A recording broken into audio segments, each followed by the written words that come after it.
before we get on with the video, I just want to explain like how this idea come about. So a few weeks ago, or 2 or 3 weeks ago, I'd done a video on my IGTV, and that video was simply a Honda Civic Type R EP3 versus a V8 diesel Range Rover. Yeah, I've done it with a draggy box because obviously there's one driver, 2 cars, so I took one out, done a draggy times, took the second one out and compared the two, and worked out that they were very similar power to weight ratios. And it turned out that the Civic, although it's a manual gearbox car, obviously all EP3s are manuals, and the Range Rover had an automatic gearbox, the Civic was actually quicker. All right, it's quite an interesting video, and in that video I said, if anyone wants to see any more of these, let me know. And I've been absolutely hammered with messages and comments saying, Calvin, please do more of this. So I thought I'd bring this idea to YouTube. I've got access to a road which is literally just here, and I've got draggy box, I've got cameras, and obviously I'm a car trader as well. So for those that don't already know or don't follow me, I'm a car trader, so I've got access to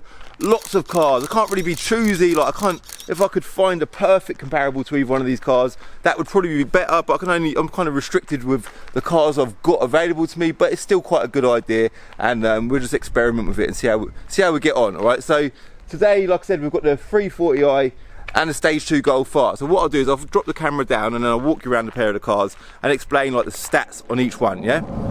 Right, so we'll start off with the BMW. The BMW is a B58 3 litre 6-cylinder engine, yeah? It's got a single turbo, but it is a twin scroll turbo.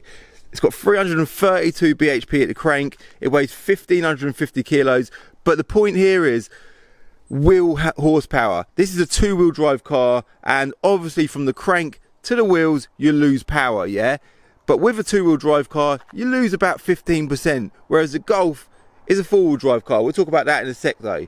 So wheel horsepower 282, body weight 1,550 kilos, and bhp per ton, this car has got 214 bhp per ton, so it's pretty good, yeah. The Golf R, right, so this is a stage 2 Golf R. It's been tuned by VRS in Northampton. It's 390 bhp from a 2 litre 4-cylinder single turbo engine. It weighs exactly the same as the BMW. It weighs 1,550 kilos. Wheel horsepower, so again we're losing power from the engine to the wheels. Because it's a 4-wheel drive, you generally lose more power from the engine to the wheels. With a 4-wheel drive you lose about 20%, okay? That's a real ballpark figure, that's not accurate. It varies from different cars, weight and so on, and obviously 4-wheel drive systems, but wheel horsepower on that car is 312 bhp, okay? bhp per ton is 251 bhp per ton, okay? So we've got 251 bhp per ton over there, we've got 214 bhp per ton over here. So in this test, we're going to be testing 3 things, okay? And the reason why we're doing these three things is because these are real world cars, going to be bought by real world people like you and I, and they're going to be driven on proper roads. Although we're doing it off-road today, they're pretty realistic tests that you're going to use yourselves if you own one of these cars, okay? The 3 things are 0 to 60, that's an important one, yeah? 30 to 70, that's when you know, sometimes, although you shouldn't race, I don't want to encourage racing, 30 to 70, if you know you've got someone who's trying to give it some next year, you want to put your foot down a little bit and keep within the legal speed. 30 to 70 is quite a good test to do, yeah? And then finally, an 1/8 of a mile. Now normally when you do like drag times and drag racing, 1/4 mile is like the benchmark distance, yeah? But again, because we're doing this on the roads, we're going to use 1/8 of a mile because you're going to do a realistic amount of speed. And although, again, you shouldn't really be doing this type of thing on the roads, it's still a good indicator to see what you can expect out of these 2 cars, okay? So we're going to get out of BMW, do a couple of runs, and then I'll pop back and we'll post. I'll show you, I'll talk about how it went and how the runs and what the times are that we got from each run, okay?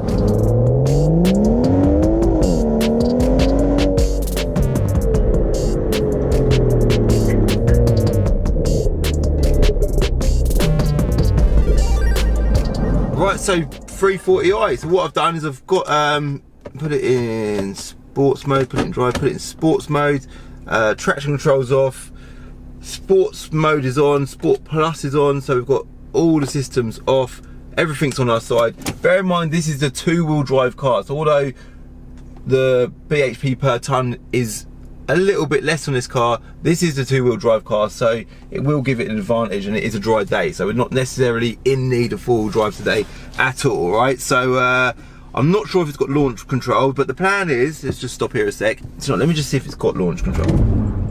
No launch control. Now, this car doesn't have launch control, so that's a bit annoying. So it's going to obviously limit the launch off the line, but that doesn't matter. So the three tests we're going to do, this is real world driving, real world tests, because they're real world cars. These are cars that you and I are going to buy to drive on the roads, yeah? Are you ready? Draggy box is ready. So it's just going to, and what I'm going to have to do is just come off the brake, get on the accelerator at the same time. So it's not really a launch, but it's the best way to get it off the mark without a car that has launch control, right? 3, 2, 1. That's pretty good. The back end's a little bit sketchy.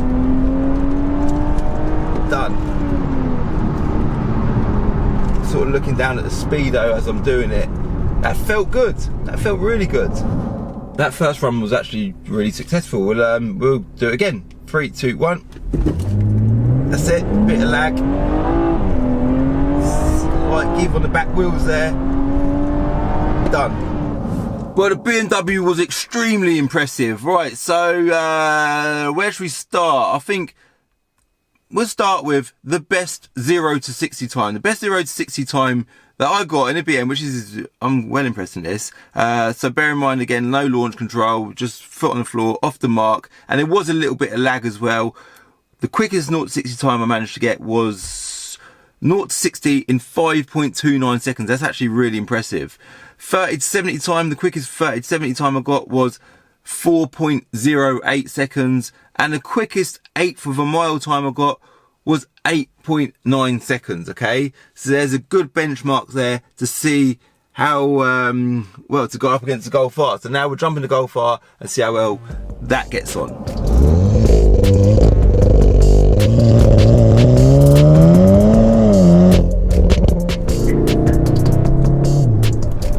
So I thought I'd go out for a little drive in the Golf first because, well, just to get it warm more than anything. And also I'm curious to see how it compares driving wise immediately after the BM. Now, it obviously feels more nimble, more, I wouldn't say lighter. They've all both got very good solid build quality. They both feel quite sort of heavy and weighty. Let's put this on race mode. Power delivery wise, Stage 2 Golf R is obviously going to feel quick, but that BM doesn't also feel very quick, so it's going to be interesting to see which one's quickest. Right, so obviously this car's got launch control, which is a little bit unfair, so I think what I should do is do a couple of takeoffs with using launch control, and then a couple without, and then we'll just compare. It's just a good way to give the BMW a fair chance, and I don't know, we'll give it a shot both ways and then see what the results are, yeah? So we'll do without launch control to start with, see how we get on. Right, gearbox is in sports mode. We're going to put it in automatic mode, okay? First run's going to be no launch, second run no launch, and then we're going to do a couple of launches with using launch control, right? So foot on the brake and then just swap pedals. 3, 2, 1.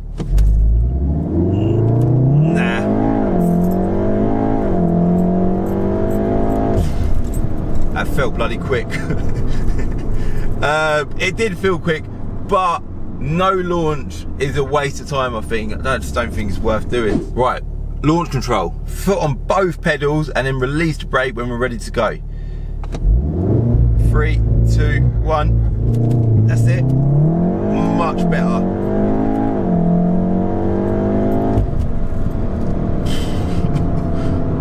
That felt quick. That felt really quick. Oh, right, back to where we started then. So what we'll do is we'll get the BMW times up on the screen, yeah? And we'll now slowly go through the times of the Golf R, right? So 0 to 60, let's start off with that, right? So I've mentioned a lot about the launch issue with the Golf R and or the BMW not having launch control. Golf R really struggled off the mark with no launch control. It was terrible. It was just sort of, you know, like, it's pretty much like a manual gearbox. You know, it's trying to sort of engage the clutch and get you off as quickly as possible, but without the use of launch, it ain't going to do it too quickly. However, the BMW done 0 to 60 with its own sort of method of getting off the mark in 5.29 seconds, yeah?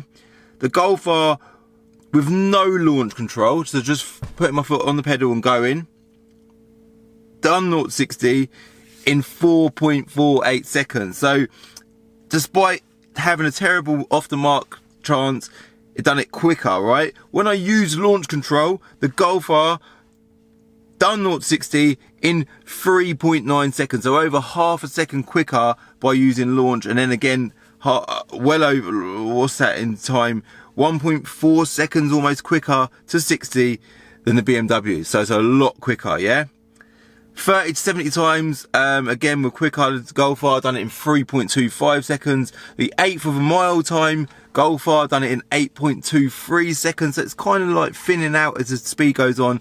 And I also done a 30 to 100 mile an hour test. I won't be doing that on all cars because the road that I'm using here it's a short road. I can just about hit 100 on it, and then I have to stop. So on slower cars, I probably won't be able to hit 100. So, but just for the benefit of this test here, the Golf R, I'm going to start with the BM again, 8.9 seconds for the BM, and the Golf R done it in 7.56. So I said at the beginning of the video, it's not really comparable tests, and I suppose because I'm quite limited to what cars I can get my hands on, it's going to be difficult comparing identical cars, but or comparable cars. But what I think this is all about was me testing the idea of doing this whole draggy 0 to 60 and time racing test thing, and see what you guys think. If you like it, obviously do let me know in the comments below, because I'm up for doing a bit more of this. It's a bit of a funny thing to film because there's sort of loads of shots that I've got to cut and shut and go out and film different things, but all that aside, it was quite exciting, wasn't it? And I think times and speed, and that's what we all want to see. So I've also got loads of cars, so if you want to look on my Binker website, go on binker.co.uk and tell me what cars you want to see compared. I've seen a few on there myself that have got similar power to weight ratios that I think would compare really well, so do let me know. But I think the summary for today is, I love Golf Rs, and today the Golf R smashed it again. So yeah, if you did like the video, hit like. If you're new to my channel, you want to see more of this or whatever, I do car trading stuff as well. But if you are new, do hit the subscribe button, and I'll see ya in my next video, alright? Bye. In the next episode of Diary of a Car Trader, another draggy race. This time though, it's between an Audi S1 and my Mark 6 Golf GTI.